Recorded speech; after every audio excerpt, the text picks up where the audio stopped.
नमस्कार किसान साथियों, आज इस वीडियो में हम बात करने वाले हैं कि नवंबर के पहले वीक में कौन कौन सी ऐसी सब्जी फसलें लगाई जाए जिससे हम मार्केट में उन्हें ले जाके बहुत अच्छा मुनाफा कमा सकें। आज इस वीडियो में हम ये भी बताएंगे ऐसी कौन सी फसलें हैं जिनको आप नवंबर के महीने में लगा सकते हैं जब आगे आपकी सर्दी बढ़ रही हो, उनका प्रकोप आ रहा हो तो उससे वो बची रहे। साथ ही जब वो फसल हमारी तैयार होकर बाजार में जाए तो उसके रेट भी बहुत अच्छे हमको मिल रहे हों। देखिए किसान साथियों, इस बात को ध्यान रखना है कि नवंबर के महीने में जो भी सब्जी वर्गी फसलें लगाई जाती हैं, जो भी फसल लगाई जाती है, उसमें जो सबसे बड़ी समस्या आ रही होती है वो आती है सर्दी की वजह से। तो हम लोगों को इस बात को समझना होगा कि ऐसी कौन सी फसलें लगाई जाए जिनके ऊपर सर्दी की मार ज्यादा ना हो और उनका बढ़वार भी अच्छा हो, उत्पादन भी अच्छा हो और मार्केट में ले जाके उनसे अच्छा प्राइस भी कमा सके। तो दोस्तों, इस वीडियो में हम आप लोगों को कुछ सब्जी वर्गी फसलों के बारे में भी बताएंगे जो नवंबर के महीने में लगाई जा सकती हैं। साथ में जो परंपरागत फसलें हैं जो कि सर्दी के मौसम में लगाई जा सकती है, मैं उनकी भी आप लोगों को कुछ जानकारी दूंगा। तो नमस्कार किसान साथियों, आप सबका स्वागत है हमारे यूट्यूब चैनल किसान वाला जंक्शन में। अगर अभी तक आपने हमारे चैनल को सब्सक्राइब नहीं किया है तो सब्सक्राइब कर लीजिए और दूसरे किसान साथियों के साथ ज्यादा से ज्यादा शेयर करिए। तो किसान साथियों, चलिए अब बात करते हैं नवंबर के महीने में लगाई जाने वाली सब्जी वर्गी फसलें। और उससे पहले हम बात करते हैं कुछ ऐसी फसलें जो कि परंपरागत होती हैं और आप वो लगा सकते हैं। परंपरागत फसलें हैं, उनमें जो सबसे पहली फसल आती है वो आती है गेहूं की फसल। हाँ किसान साथियों, आप लोग गेहूं की फसल भी लगा सकते हैं। अगर आप लोग नवंबर में गेहूं की फसल लगाते हैं, मतलब अगर आप अगेती फसल लगाते हैं गेहूं की, तो जब वो मार्च और अप्रैल में तैयार हो रहा होता है उस समय जो गर्म हवाएं चल रही होती हैं उनका इन पे ज्यादा इफेक्ट नहीं पड़ता है, तो जो आपका प्रोडक्शन होता है वो बहुत अच्छा निकल रहा होता है। तो आप लोग इस समय गेहूं की फसल भी लगा सकते हैं। तो अगर आप लोग गेहूं की बुआई करना चाह रहे हैं तो नवंबर के पहले सप्ताह में, दूसरे सप्ताह में या 20 नवंबर से पहले पहले आप लोगों को अपनी गेहूं की बुआई कर लेनी चाहिए।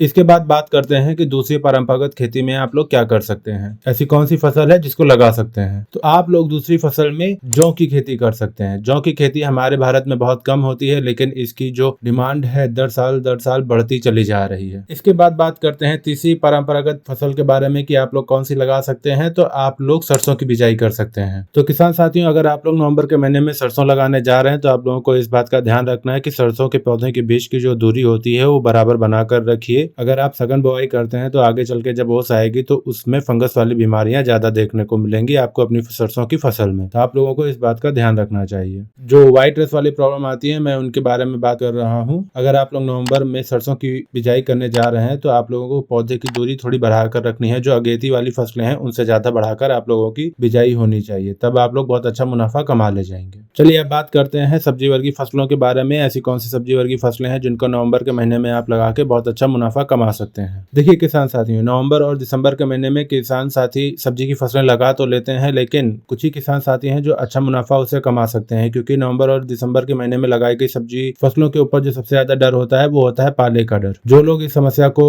मैनेज कर ले जाते हैं वो लोग तो बहुत अच्छा मुनाफा कमा रहे होते हैं। तो आज इस वीडियो में पाले से अपनी फसल को कैसे बचाना है इसके बारे में भी हम बताएंगे। चलिए अब बात करते हैं उन सब्जी फसलों के बारे में जिनको आप नवंबर के महीने में लगा सकते हैं। इन फसलों में मैं आपको ऐसी फसल बताऊंगा जिनको एक बार आप हार्वेस्टिंग करके मंडी में बेच के अच्छा मुनाफा कमा सकते हैं। तो सबसे पहले नंबर पर जो फसल आती है वो आती है आलू की फसल। हाँ किसान साथियों, आप लोग नवंबर के महीने में आलू की फसल भी लगा सकते हैं। अगर आप लोग आलू की फसल नवंबर के महीने में लगा रहे होते हैं तो एक तो सबसे अच्छी बात यह है कि नवंबर के महीने में लगाई गई आलू की फसल का उत्पादन बहुत अच्छा आता है, क्योंकि इस समय मौसम जो होता है आलू की फसल के लिए बिल्कुल अनुकूल होता है। अब इसमें जो सबसे बड़ी समस्या आती है वो आती है पाले की समस्या। देखिए किसान साथियों, अगर आप लोगों को लग रहा है कि आपका पाला पड़ने वाला और वो जमने वाला है तो आप लोग उससे पहले अपने खेत में या तो सिंचाई कर दीजिए या तो सिलिकॉन का स्प्रे कर दीजिए, या फिर जो सल्फर आता है लिक्विड उसका भी स्प्रे आप लोग कर सकते हैं। अगर आप लोग ऐसा करते हैं तो आप लोग ये देखेंगे कि आपके फसल के पत्तों के ऊपर पाला जम नहीं पाएगा। तो किसान साथियों, पाले से आप लोग अपनी फसल को इस तरीके से बचा सकते हैं। अब बात करते हैं ऐसी दूसरी कौन सी फसल है जिसको आप लोग नवंबर के महीने में लगा सकते हैं। आप लोग लहसुन की बुआई कर सकते हैं। नवंबर के महीने में लहसुन एक ऐसी फसल होती है जो हमारे भारत में बहुत अच्छी मात्रा में बहुत